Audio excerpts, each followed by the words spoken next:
Hey everyone, welcome back. Today I want to show you something that a lot of you have been asking for.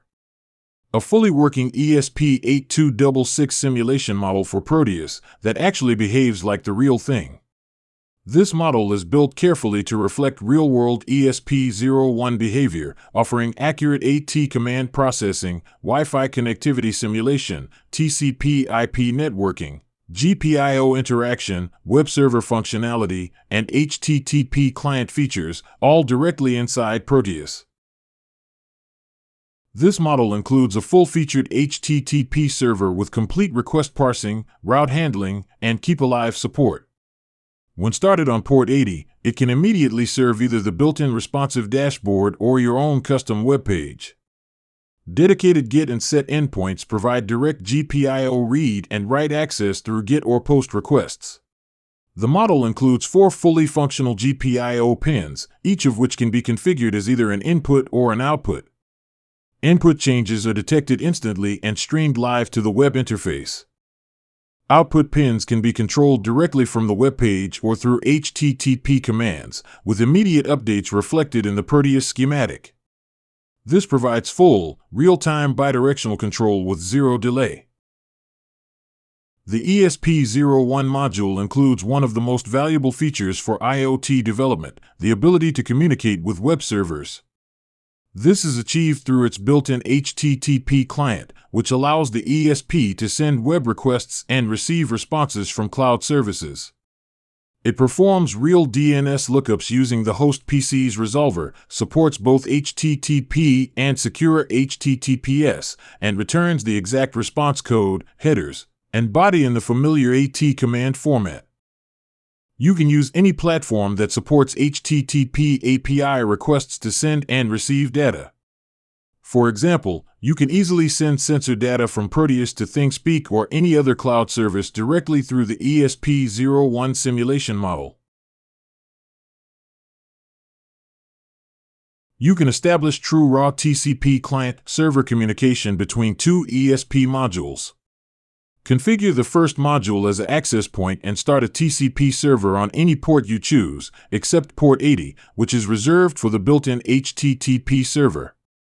Then configure the second module as a station, let it join the virtual Wi-Fi network, and open a transparent TCP client connection to the server's IP and port. Once connected, the link becomes a full duplex wireless serial bridge. Every byte received on the UART of one ESP appears instantly on the UART of the other, and vice versa. This works exactly the same as the raw TCP transparent bridge technique used on real hardware.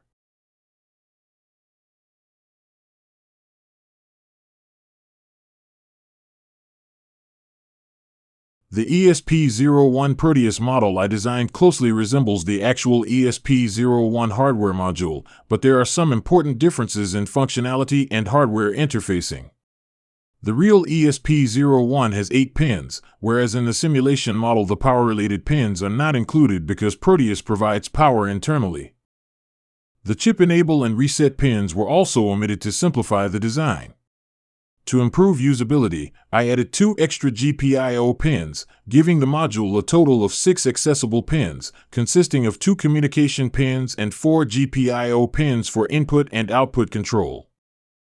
In terms of functionality, the model does not support flash programming like a physical ESP board, meaning you cannot load custom firmware. The reason is simply the limitation of available development resources. However, in the web server version of the model, you can still upload your own custom web page using the webload command, allowing you to personalize the interface even without full firmware flashing support. You can download the ESP-01 simulation model from my website, link in the description. This model has been developed and tested only on Proteus 8, where it works perfectly, although in rare cases it may unexpectedly stop or terminate the simulation. If you encounter such issues, please report the scenario in the electronics tree community on Reddit so I can investigate and improve the model. I have not tested it on Proteus 9 or newer versions, so I cannot confirm compatibility with those releases.